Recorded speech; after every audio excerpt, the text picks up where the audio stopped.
Okay. So, my paper is titled Stupid, Evil, or Both, Understanding the Smittestopp Conflict.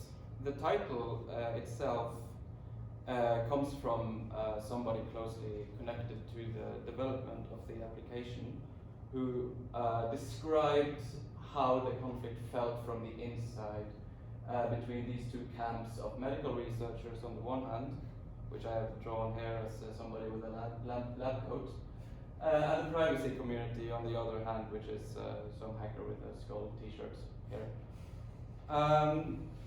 Now this question fascinated me, I took note immediately when it was said, that it seems to imply that both of them looks down upon the other from a moral high horse, essentially. And it fascinated me how this could be the case. So that's essentially a central question that I set out to answer. Just to get some terminology in the following, when I say Smittestopp, I will be referring to the first version of Smittestopp. When I say Simula, I will be referring to Simula Research Laboratories based in Oslo. When I say FHI, I will be referring to the Norwegian Institute for Public Health, and Datatilsynet is the Norwegian Data Protection Agency. So, moving on. So laying the groundwork in trying to understand where each of these sides comes from a moral perspective, it's good to take a look at their codes of ethics as a kind of tool for understanding them. Now, the medical community has a very famous code of ethics, which is the Hippocratic Oath, as seen right here. This is me drawing Hippocrates here, an old Greek guy. Looks like all of the other old Greek guys. I should mention, of course, who are the medical research community. The World Health Organization obviously is a central part of it. And also FOI, with developmental support from Simula, is also in this camp, essentially. The Hippocratic Oath says a lot of interesting things. The first promise in the oath is that I will respect the hard-won scientific gains of those physicians in whose steps I walk, and gladly share such knowledge as is mine with those who are to follow. In other words, doing research, sharing your results, sharing the data that you did, that you use to obtain your results, so that others may be confident in the future and the scientific progress continues. Another very interesting and very relevant promise is I will prevent disease whenever I can, because prevention is preferable to cure. Thirdly, it also talks about the privacy of its subjects, saying, I will respect the privacy of my patients, for their problems are not disclosed to me, that the world may know. Going a bit more modern, we have a document from January of 2020, which is, very timely, which is called Research in Global Health Emergencies, Ethical Issues. The most relevant part for us would be where they talk about the privacy of subjects of research,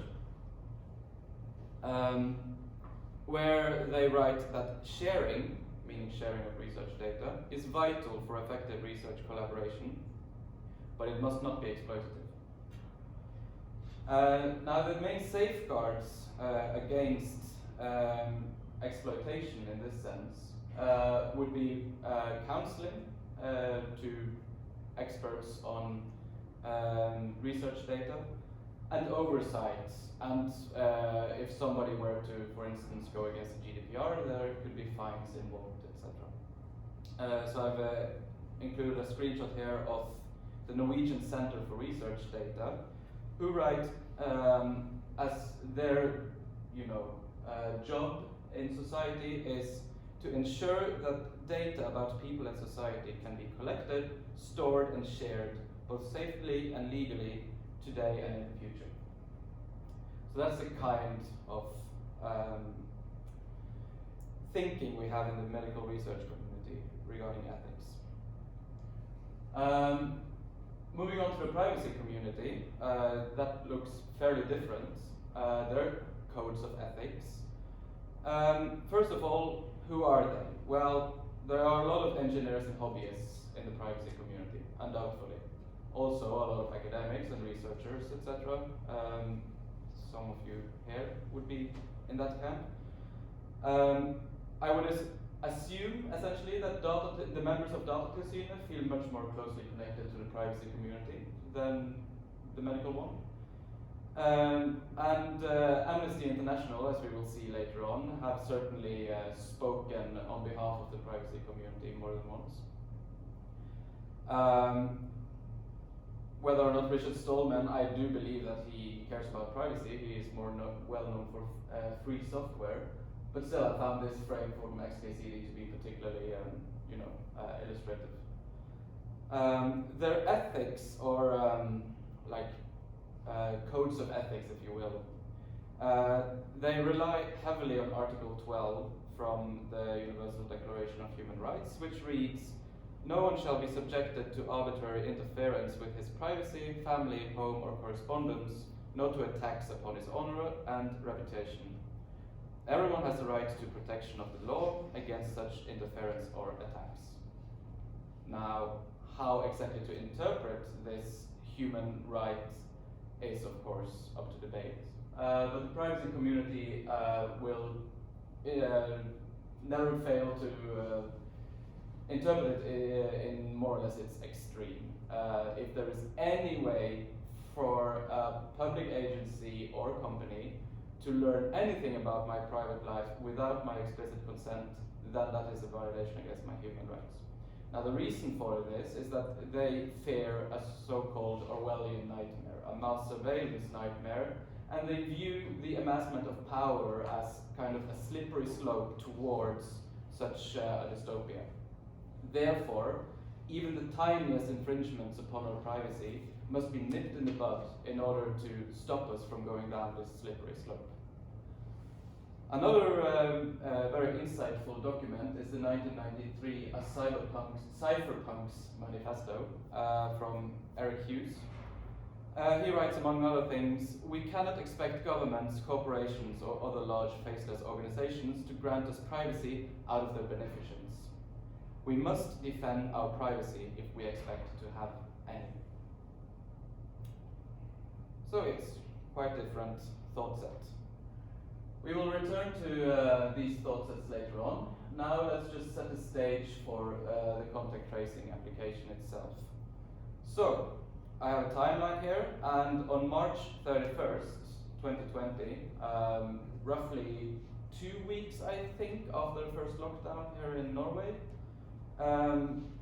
this paper appeared in scientific journal Science, called "Quantifying SARS-CoV-2 Transmission Suggests Epidemic Control with Digital Contact Tracing." Now, the idea should be familiar to you all by now. The idea is that if you're in a crowd, and a person in that crowd later on turns out had COVID, then because your phones were communicating to each other, the ones that were closest to that person would get an automatic notification. Thus, this goes beyond what can we do with manual contact tracing, which is more related to known contacts, but not, for instance, the lady sitting on the bus behind you. So, only a couple of weeks later, on April 16th, Norway launched their solution, which is called Smittestopp.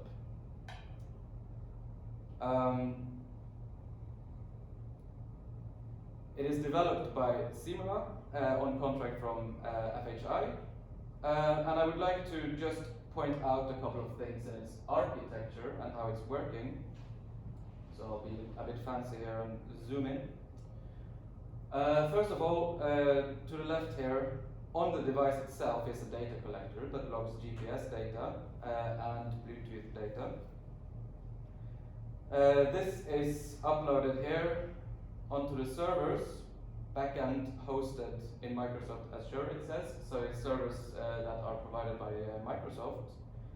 On those servers, you have also the phone number database that maps the unique identifiers to the phone. The unique identifiers are what the phones are constantly transmitting to each other. So phone numbers, unique identifiers are connected to each other on this central database.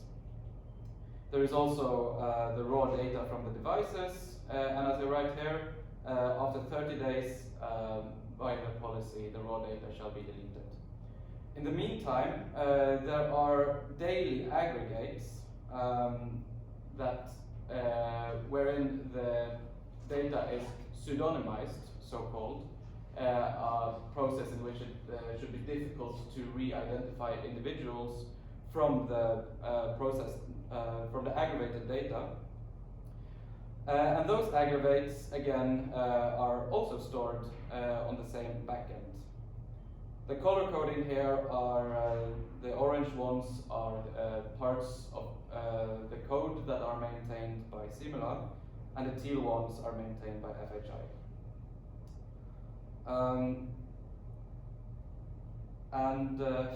Yes, so this all of these things will become very relevant soon. What I will point out for now is that somebody with full access to these servers will certainly have a lot of power. Like they will know the unique identifiers, which are in the raw data, as can be seen here. They are collected as part of the raw data. They can connect it to the phone number database, and then they can, if they have the phone number of anyone, they can view their position data over the past weeks. No problem. So no matter how good the guard services of the database is, of the servers, if your threat model is Microsoft or the Norwegian government, then you have lost essentially. Furthermore, I would also just mention that the servers were operated from Ireland, which is a bit strange since this is Norwegian public data of public interest to the Norwegian public. So one would imagine that it would be of national interest to keep it within our borders. The user experience of the app looks something like this. You get a very long privacy policy statement, and at the very bottom of it you have to either accept it or reject it. Then it's asked that you allow position all of the time as is needed for the app to function. The screen itself looks something like this. There are 3 screens on the bottom. The middle and right one are mostly information, while the left one has a couple of settings.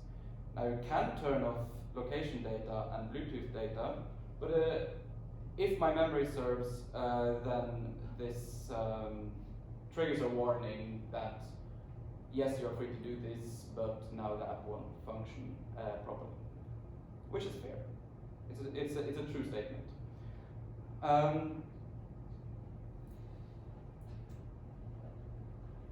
Okay, so around the same time, so now I have a couple of arrows down here on the timeline. The orange one is the launch of Smittestopp. Only 2 days later, on April 19th, there came a joint statement on contact tracing, which was signed by hundreds of researchers around the world.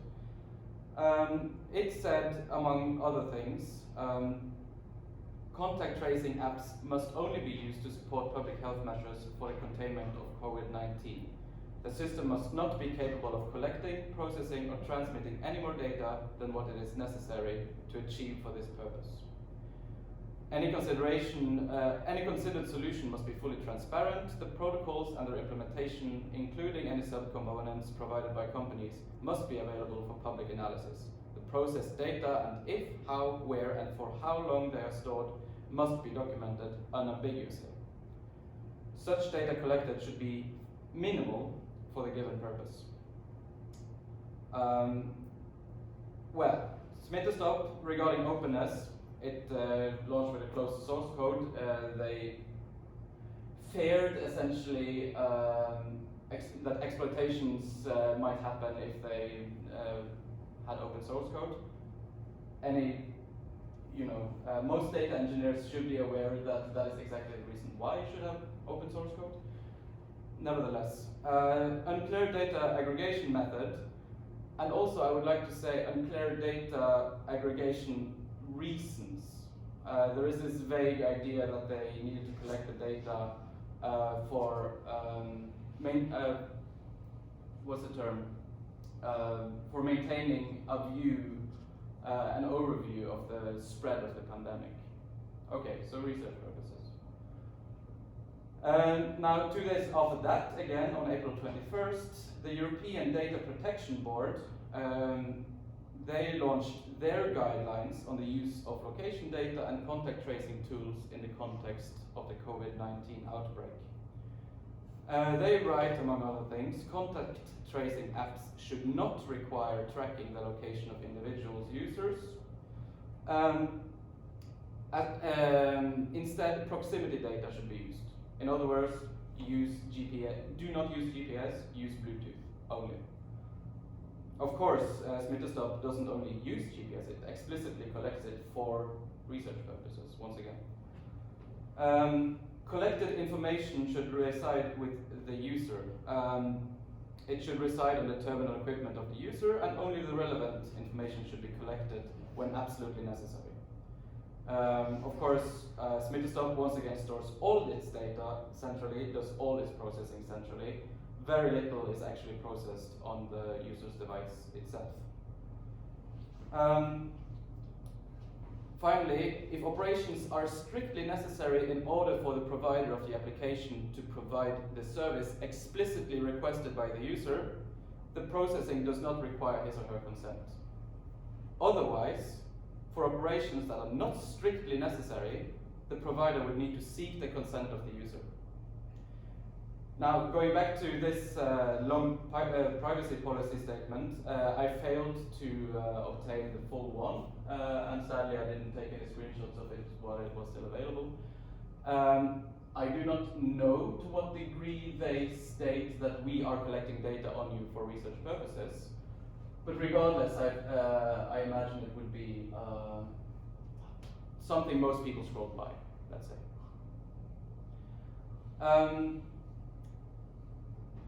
So how do they handle this? It's an all or nothing user agreement. Either you agree with all of it, or you can't use the app. Now, as a bemusing tidbit is this blog post from May 4th. This is from Ian Levy, the technical director at the National Cybersecurity Center. He writes in a blog post about contact tracing applications. In any contact tracing app that broadcasts something to be picked up by others, there are risks. There are a range of schemes, from having a fixed for all time ID that's constantly broadcast, parenthesis, which would be silly as anyone can see if you're around, parenthesis end, through to schemes that make it exceptionally difficult to work out what's going on. Of course, this silly thing in a parenthesis is exactly what Smittestopp is doing. Go figure. Anyway, as you know, Smittestopp inspired some pretty strong reactions in the public. This is just an example from the newspaper Vega, dated April 20, where a lecturer at the University College of Bergen sent an email to his students saying that this application is more dangerous than the virus itself. Amnesty International did a great step on June 2nd towards essentially ending the application when they published an open letter to the Norwegian Minister of Justice and Public Security, Monica Mæland, saying that given the grave privacy risks to thousands of people, we wanted to alert you to this and urge you to immediately roll back the app in its current form and ensure that any contact tracing efforts are human rights respected. In more detail, they say that the app requires registration with a valid phone number, thus the operators of the app can tie any data uploaded to an identifiable individual. The app collects GPS data, it stores a local copy but also uploads this data to a central server this allows operators of the app to track movement and location data of thousands of people who have the app installed. The Smittestopp app thus has the potential to be a mass surveillance tool.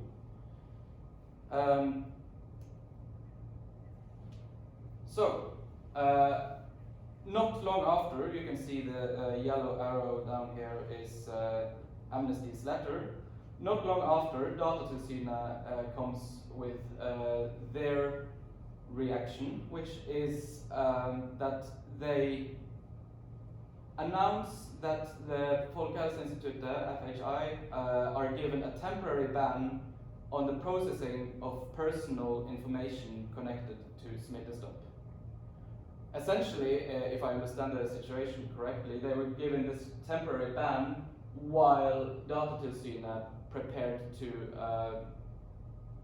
investigate and conclude about the legality of the app itself in broader terms. However, before they could conclude, FHI responded by basically deactivating the application on June 15th, saying that they are deleting all data from the app Smittestopp. So now you should, I mean, at least in my mind, when I read this, I imagined the servers that we were talking about previously being completely wiped and essentially the contract with Microsoft ending, right? Anyway, we'll come back to that point. On June 16th, it's interesting to note, the parliamentary had a vote about it. They voted in favor that any new version of Smittestopp must have a specific opt-in consent about the collection of data for research purposes. Separate consents, yes, I allow this data to be processed for contact tracing. No, I do not allow you to collect it for research purposes, should be an option. Yes, moving ahead, on September 28th, the second version was announced. On September 29th, Simula, the developer of the app, spoke up. This is from the corporate vice president of Simula. He's saying that the report that Amnesty has delivered is pure trash and a piece of lousy work, essentially. My own work is written here on October 7th, the paper, the first draft of the paper that I'm now presenting. So normally this would be the time for me to go to my conclusion. And then something happened last month. We were notified that a paper has appeared in Nature Communications on October 11th, 2021. They say, over a year into the pandemic, we lack conclusive evidence on the effectiveness of contact tracing. To address this gap, we used a unique real-world contact data set collected during the rollout of the first Norwegian contact tracing app in the spring of 2020. I would like you to note that all the authors are Simula employees, and the one underlined here is the leader of the development of Smittestopp. Yes, you are here, by the way. Now, something here didn't seem to make quite sense to me. So I went back to this article here where I thought they said they're deleting all the data from the application. If you scroll to the bottom, it turns out that they are refining their statements, saying that we're deleting all personal data from the application. But in public statements, Camilla Stoltenberg said exactly this. Again, we are deleting all data from the application. How does the dataset look? Well, you can go into the Nature article and you can find out. It's daily pseudonymized aggregates, but on a per-user basis. Essentially, all they've done is flushing the UUID, but all the position, not the position data, it's GPS only, but all the contact data from all of the phones are still individual. It's collected from April 7th until June 4th, and as you can see, it's over 500,000 devices and over 26 million different connections between devices. and it was obtained from FHI with full permission to use for research. The full dataset is furthermore available upon request. You have to ask the authors to provide it for you. So here's a screenshot with the details from the dataset itself. They have a legal statement as well, ethical considerations they call it, where they note that the law Riesholm concludes that the dataset can be legally used for research purposes if there does not exist additional information that would make it possible to re-identify persons, etc. NSD, which we saw earlier, the Norwegian Center for Research Data, states that it's hard to imagine how that could be done. Famous last words in my opinion, but a similar research laboratory therefore concludes that the use of the dataset for research purposes is legal. I'm not here to comment on the legality of this research, but on its ethics. So I will not comment on that. But I can say that from joint statement on contact tracing that I mentioned earlier, you have this tidbit. The systems must be designed to be able to be switched off and all data deleted when the current crisis is over. This app was discontinued, and it's pretty clear that this was not done. I'm running out of time, so it's perfect time for me to conclude. Going back to the code of ethics, in my paper, I go through these 7 principles from a code of ethics for researchers in the World Economic Forum from 2018. The idea being that, okay, they each have their own codes of ethics, let's find one that is unifying and is supposed to hold for all researchers and see how FHI and similar are doing, essentially. So, engaging with the public, that one I already gave across because essentially they seem to ignore all of the public's concerns about the application. Now lately, having written this research paper, as far as I know, without consulting any of us who are in this dataset, they have once again failed to engage with the public.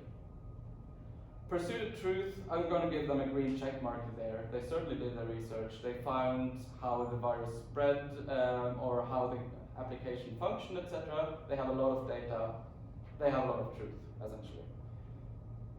Minimizing harm. This I find to be a particularly interesting one because the Norwegian Institute for Public Health would say that this is exactly what they're doing. Through this research, they can save future lives. While the privacy community will say that this is a hard fail, right? They are not minimizing the potential harm of mass surveillance, which is a grave one, they would say. Engage with decision makers. This is a weird one because they are themselves the decision makers. But in the recent research, I have not seen a comment from Datatilsynet on the use of this for research purposes, and I would very much like to see that. They do not seem to have consulted them. Support diversity is not necessarily relevant at the moment. Be a mentor, you know what, sure. They published a paper on how contact tracing functions using a very unique data set, as they say. Sure, they can get that. They're a mentor. Be accountable, hard fail, in my opinion. They told us that they were deleting all data. They made it seem that the servers were wiped, but there is some clear dishonesty involved in the way that they are communicating. And I would like to also quote one of their reasons why the use of the dataset was legal in the final work. They write that since the app was shut down, the NDPA never concluded on the warning regarding the legality of the data collection. Full stop.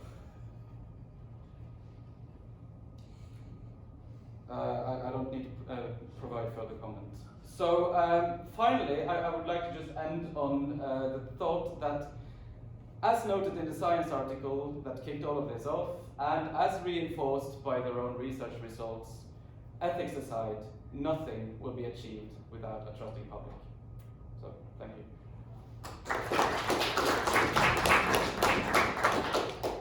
We have a few minutes for questions. I think we should try to keep the questions brief, because this is a topic that we could discuss throughout the lunch, and I'm sure we will.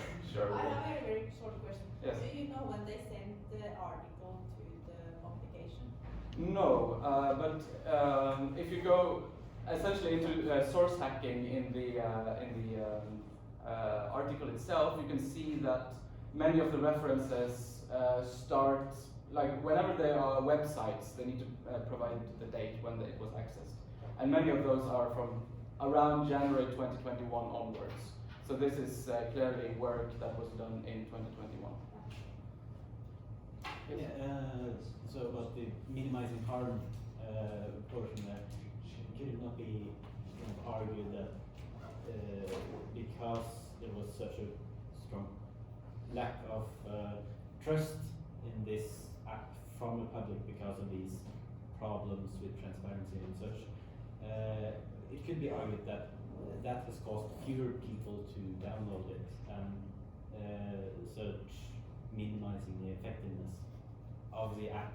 Sure. So it can be. It's a self-destructive argument, though. Yeah. Like what you want is something constructive, something that actually works.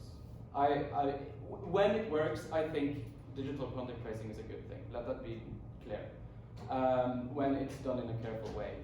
I want the uptick, like the adoption in the public to be a large one, so that it becomes effective. Now it's certainly true that if it's not, it does not have a high level of adoption. That in itself is a kind of harm minimizing.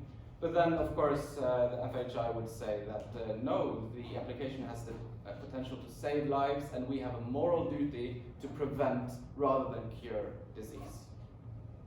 So it is doing harm by not having high enough uptake. Yes. On one of the slides you mentioned,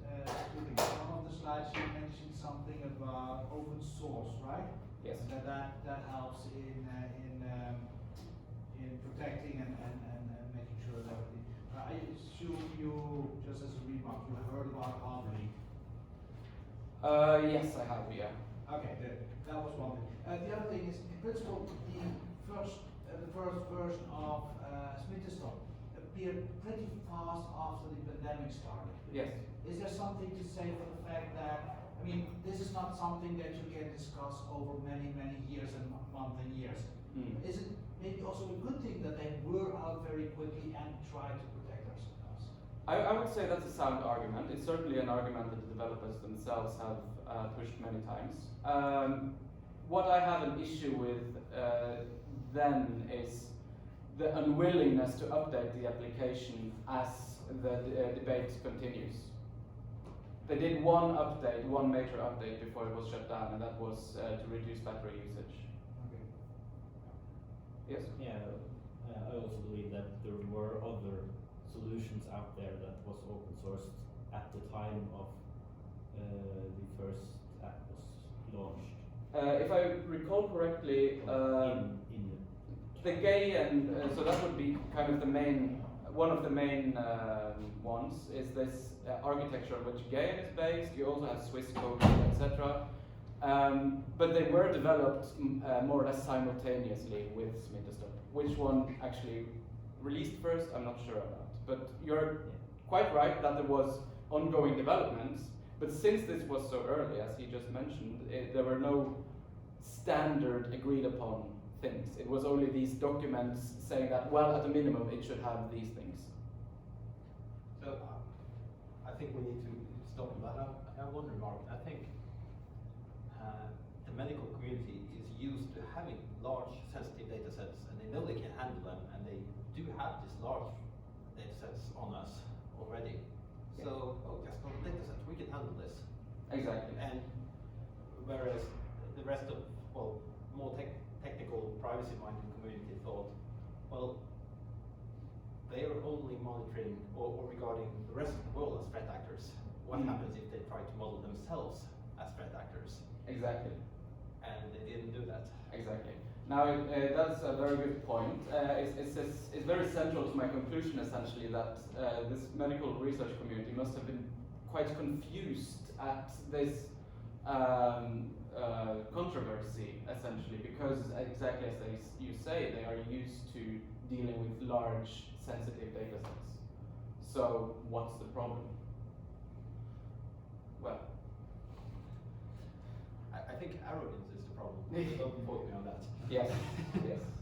Now, final note when it comes to just the point about minimizing harm is that I hope that from my concluding remarks, etc., we can agree that it is possible to reach something everybody can agree on, something where you have the ability to opt in, they get the research data, they are happy, but you also have your privacy preserved should you wish that, but not, but still be able to take part in preventing the spread of the disease, and that's what we should aim for. Thank you very much, Hans.